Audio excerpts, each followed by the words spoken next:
Hey guys, as a lot of you probably already know by now, Spectrasonics have just released a new plugin / sample library called Keyscape. It's been 10 years in the making. So basically it's a sample library of collector keyboards, everything from a C7 to a CP80, to Rhodes, to Whirlies, to more unique stuff in there. There's more information on the Spectrasonics website, so I won't go into all the details of all the samples that are in there. But I really want to do kind of a quick little teaser walkthrough video showing you how you can use Keyscapes inside Omnisphere 2. So there's a lot of great sample libraries out there. There's a lot of great piano sample libraries, Rhodes, etc., etc. But what sets Keyscape above the rest, in my opinion, is the fact that you can use it inside Omnisphere 2. So everything that you can do in Omnisphere 2 with the Steam engine, all the effects, the layering, the ARPs, etc., etc., you can apply that all to the Keyscape sample library.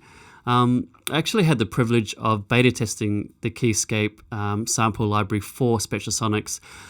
So I've had to keep my mouth shut for quite a long time, but it's great to finally be able to talk about it and do this video and just show you some of the tricks and tips that I've picked up while using it.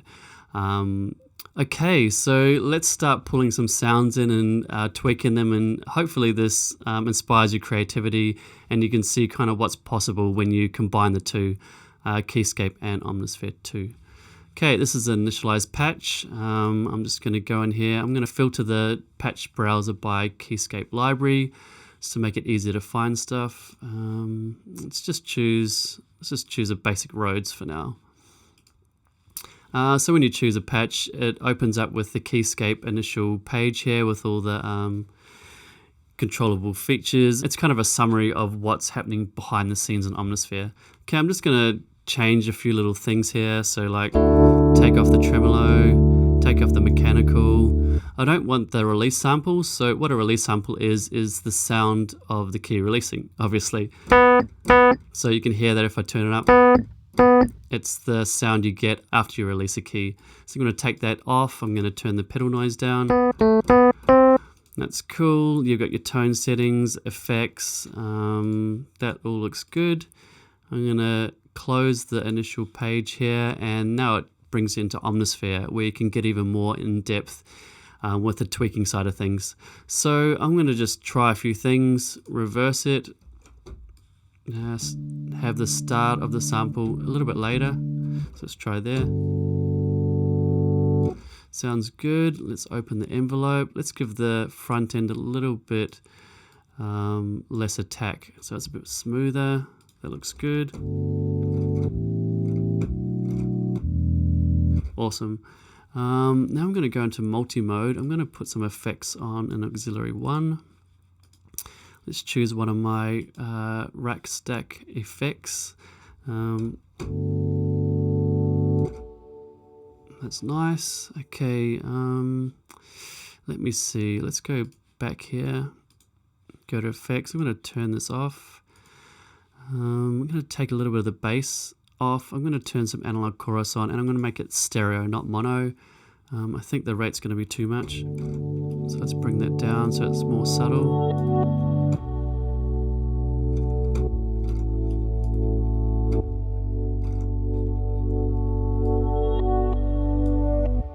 I like that. Cool, that's a cool basis for a sound. Now let's go to number 2, layer 2, and let's just add in a pad. So I'm just going to go back to all. I'm going to type in oceans. I use this pad heaps, so why not?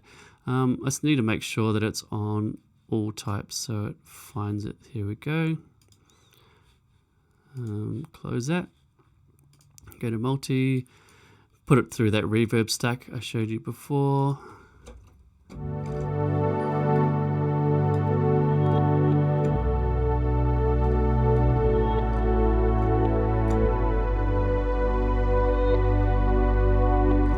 Cool, it's starting to take shape. Now let's go to layer 3. Let's put in a piano. Let's use an upright for this example. Okay, Now what I need to do is I need to make this channel 1 so you can hear it. Cool, I'm going to put it through that effects bus as well. Cool, let's go into Omnisphere. I think it needs a bit more top end. So I'm going to take the slam off and I'm going to put, let me see, the Studio EQ looks good. Let's see what frequencies I want to boost.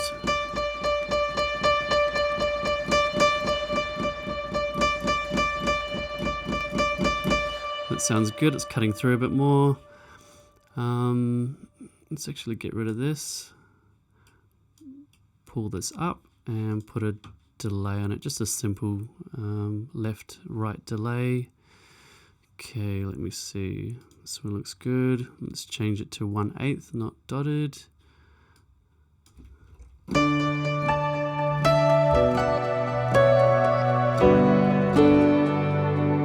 Cool, that sounds good. Let's go to number 4 now. I'm going to add a pulsing thing in. So I'll go back to my oceans patches, type it in, make sure the type is set on to all. Okay, let's try this one. Make sure it's channel 1. Again with a lot of reverb. So on 4 now. Let me see what it sounds like.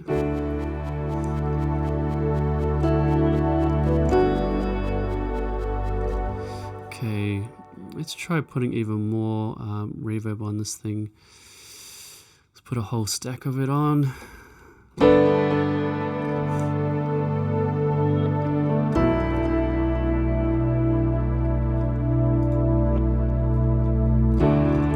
not hearing anything, so I'll turn it up.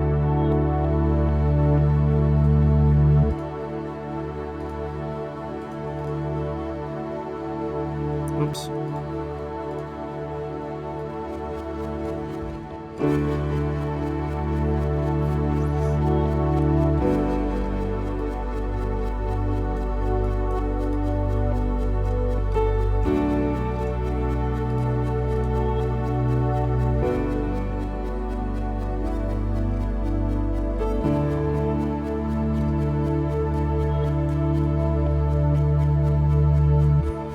Let's take some of that top end.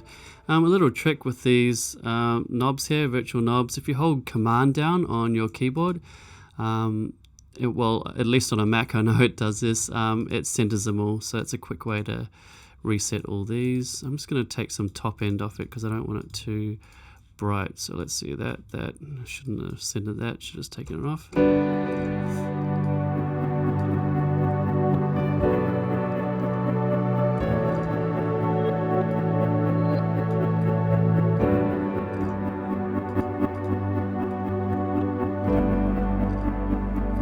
Time to take shape. Let's try something else. Let's put the imager plugin on it.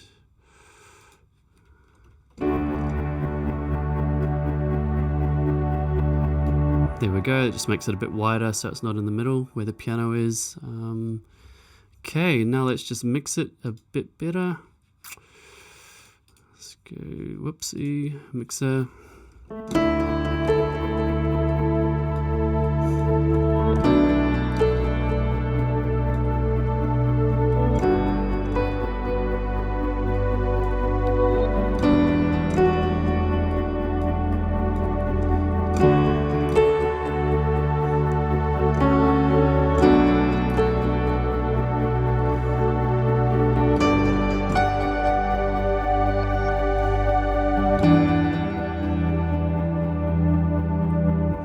Okay, it's starting to sound okay. Let's go to this one again. I like that imager plugin, so I'm going to put it on it and just widen that Rhodes a little bit more. So let's try that now.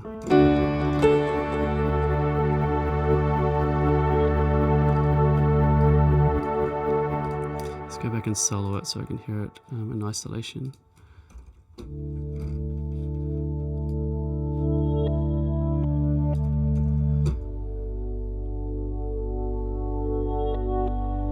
I think I like that a little bit better. Okay, here we go.